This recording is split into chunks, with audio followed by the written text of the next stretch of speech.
How will your body handle stress post-recovery? If you're going through the anxiety recovery journey, you'll notice that even the smallest thing will cause your body to have an overreaction.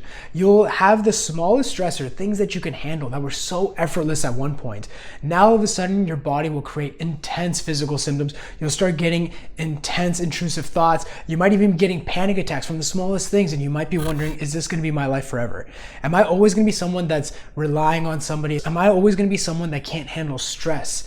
What's really gonna happen? Well, in this video, I wanna share with you the honest truth of what happens post-recovery. This is from me recovering 10 years out. This is also from people that I've helped across the world fully recover, and many of the people that I've helped, I still stay in touch with. I see how they're going about life way after recovery. So in this video, I'm going to share with you the honest truth about what happened so that you can have some peace of mind, but more importantly, you can set your expectations correctly on the recovery journey, and you can focus on what matters, which is truly recovering. So with that said, let's get it started.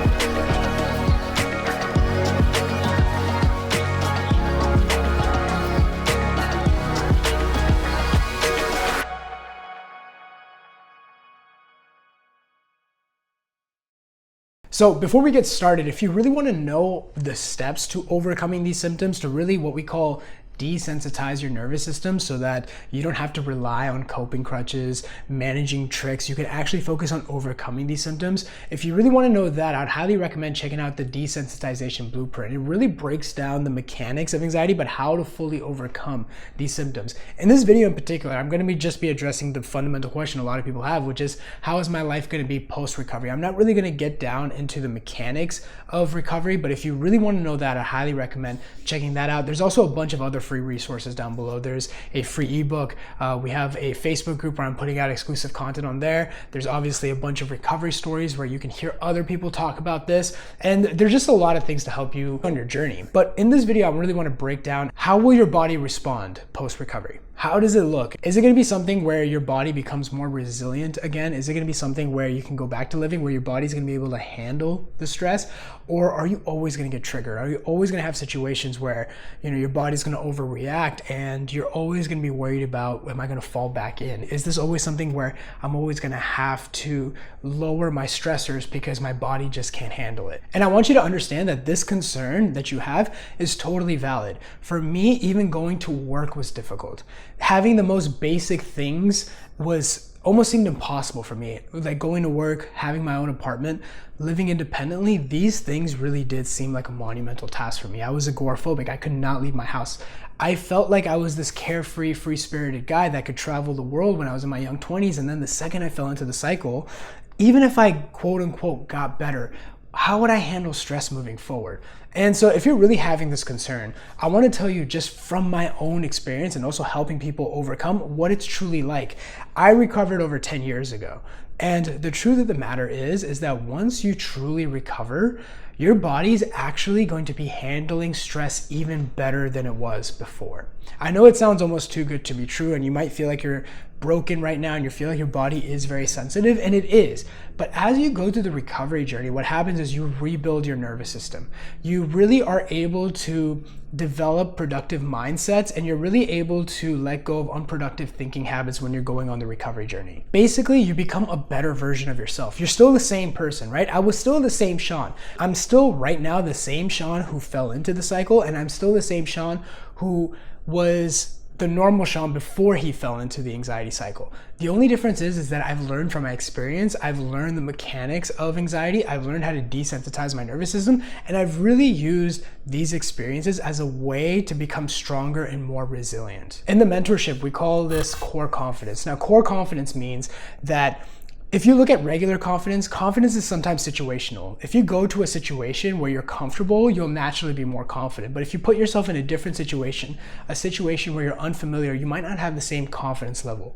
But core confidence comes from the fact that no matter what situation you're in, you're confident because you're very confident in yourself. And the thing is, with anxiety recovery, it forces you to develop that core confidence.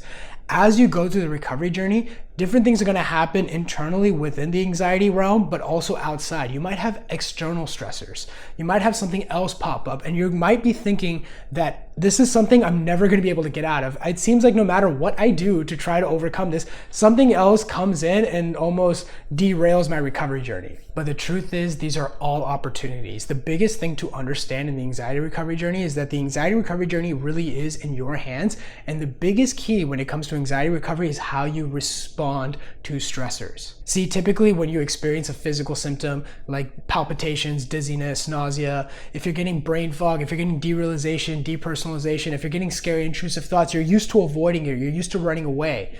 But when you realize that actually recovery is about facing those things and learning how to respond in a more adaptive, healthy manner, well, what happens is that you'll notice that the symptom disappears. It ends up going away. It won't happen right away, but it will happen quicker and quicker the more and more you do it. Now, when you do that, you start realizing that you're actually free from these symptoms. You start realizing that your freedom doesn't lie on whether the symptom is there or not. Your freedom lies with, wait, if the symptom comes up, I know exactly what to do. Recovery is a lot like swimming. Once you know how to swim, well, it doesn't matter if you're thrown in 10 feet of water or 100 feet of water. It doesn't matter how deep it goes. What matters is you can swim. You can throw yourself in any body of water and you'll be able to handle it. And what happens is that when we add extra stressors, when we start worrying about the fact of, oh, what if it's this? What if it's that? What if I never come out of this? Once you start having these negative thinking patterns, you start adding more stress. So a big part of recovery is pushing those things aside, recognizing that adding more stress, worrying,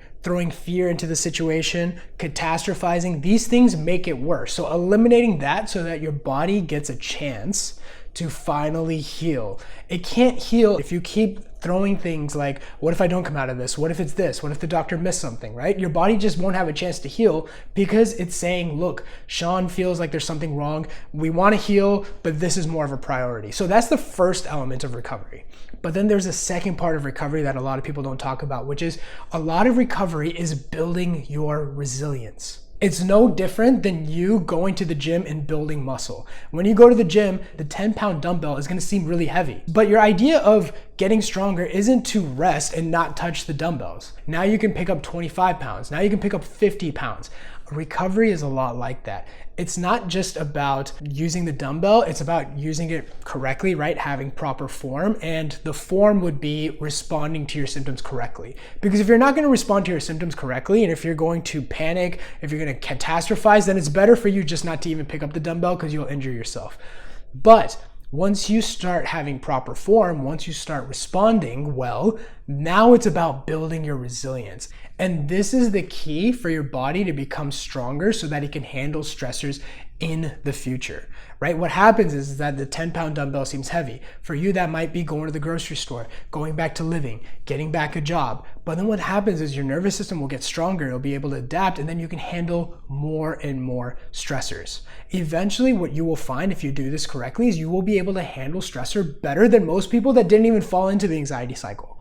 You will notice that because you understand the mechanics of building stressors and having productive stress management techniques, once you start realizing you know the mechanics of anxiety, you're actually going to be able to handle stressors better than most people. A lot of the work I'm able to do now, the stressors I'm able to handle, I wouldn't have been able to handle had I not fell into the anxiety cycle. I truly believe that. If I never fell into the anxiety cycle, even though let's assume I was out of the anxiety space, right? Because I never fell in, so why would I be helping people with anxiety if I didn't recover? Let's say if you threw me in a different situation, but the same amount of stressors, I wouldn't have been able to handle it. In fact, I might have been able to throw myself into the anxiety cycle, but because I already fell into it, because I know how to come out of it, what happened was that I used the same principles of recovery and applied it to other domains in life. And now what I'm able to do is I'm able to handle those stressors in a much more healthier and just better way. And the last thing I want to highlight something to you is that, look, stressors are going to come to you in life. In fact, I would say the last couple of months for me has been very testing. I've had more stressors than I have had in a very, very long time. It's really pushed me to the edge. And so the thing is that you're going to have stressors even outside of recovery. Even if you get this anxiety problem fixed, once you start doing better things and once you do bigger things, stressors are gonna come. The biggest key is not to avoid stressors. The important thing is to respond to the stressors. See, it's not about not having problems. I'm sorry, this is life. You're always gonna have problems thrown at you. The focus is on what quality problems do you want, right? For me, I always knew I was gonna have problems. This is life. Nothing is gonna go 100% your way. Anxiety recovery or not, even if you were able to recover right now, something else will pop up later where, it will cause more problems. The biggest thing is about what I like to call having better quality problems. For me, I didn't want my problem to be, oh, I'm scared of leaving the house. Oh, what if it's this? What if it's that? What if my, digestive issues is caused by something else? What if my palpitations is this? What if my vision changes is caused by this? I didn't want that to be my problems. I realized that I wanted more important problems and I wanted to be focusing on bigger things. Right now, my biggest thing is about, creating something that's going to really help people fully overcome their anxiety symptoms and become autonomous over their own life. That's a big goal. And with that comes a lot of challenges, especially the bigger your dreams and your goals, I feel, the bigger the problems. So if you're not going to be able to respond to the anxiety symptoms correctly, well, even if you came out of it, if you don't do that in other domains in life, you won't reach your potential. I really look at anxiety recovery as a training ground because if you really look at it, there's nothing physically wrong with you, right? You're not really struggling with anything that's objectively wrong. What you're really dealing with is a sensitized nervous system, and it keeps scaring you and keeps yelling danger at you, even though there's nothing, right? There's really no danger, right? And so it's a great training ground. It's a great training ground to be able to respond, to be able to get better, to be able to desensitize your nervous system, to really look at, okay, what are the thought patterns that I've been having about these symptoms that's keeping it alive, right? The principles are the same. Principles are universal. So if you can understand that and then you can relay in other domains in life, you're unstoppable. I really say you have an unfair advantage, because you had to learn and develop something that a lot of people did not have to learn and develop because they weren't in the situation like you are. The fact of the matter is that because you're in this anxiety journey, you're pressed against the wall. You have no choice. The only way out of this is through this, right? And I know you might feel like you don't want to go through this. If it was up to you, you don't even want to handle it. Well, the truth is that this is the situation you're in. This is a great opportunity, and the only way out is through. So to sum up this video, does your body go back to being able to handle stress better? Yeah, it does. In fact, you're going to be able to handle bigger stressors and you're going to be able to handle it in a more healthy, effective way where your body will be more resilient, which is an incredible thing. So I really hope this video helps. A lot of people don't talk about this in the anxiety recovery journey, right? This is so far out that sometimes people just don't even talk about it because honestly, a lot of people aren't even at that stage. I sometimes feel like a lot of anxiety people aren't even at that stage to be talking about it. But the truth is that this is truly what recovery is like. This is what it was like from my personal experience. This is how it is for the mentors in the mentorship, right? Mirka, Kaylee, Caesar, Shiv, Heather, and so many other people that have recovered. If you look at all the recovery stories, they actually say the exact same thing. We never tell them to say anything. We never say, hey, come into this and I want you to say this and this. It's like, no, speak your truth. And what they find is they find the same conclusion. And so I really hope this makes you understand what's going on in the recovery journey, how to handle stress, and realize that if you're worried about this, it might be considered what we call an intrusive thought. I hope this video helps. If you're really interested on overcoming this and collapsing time, fastest way, always get a guide. Books are great. The Desensitization Blueprint, great place to start. But the best way is really having a guide because that will really collapse time and really help you focus on the right things. So find somebody who you really believe in, who you feel like has gone through this, who has overcome this, and really have them guide you through the journey. If you want that to be me and my team, you can always hit the link down below and you can apply for mentorship. We always want to have a chat with you before we invite you to the program because we really want to make sure if it's a good fit for you. We also really want to understand what are your biggest struggles because when you join, we want to be able to create a roadmap for you. And we really want to focus on, okay, how do we help this person and address the issues that that person's having. So I would highly recommend at least applying if you're interested. If not, totally cool. And we'll have a chat with you with the members of my team. There's like 8 of us right now, so you'll talk to one of us and we'll take a good look at your situation, see what's going on, see if we can help, and if so, we'll invite you to the mentorship and we'll help you on the journey ourselves. So I hope this video helped and I'll see you in the next one.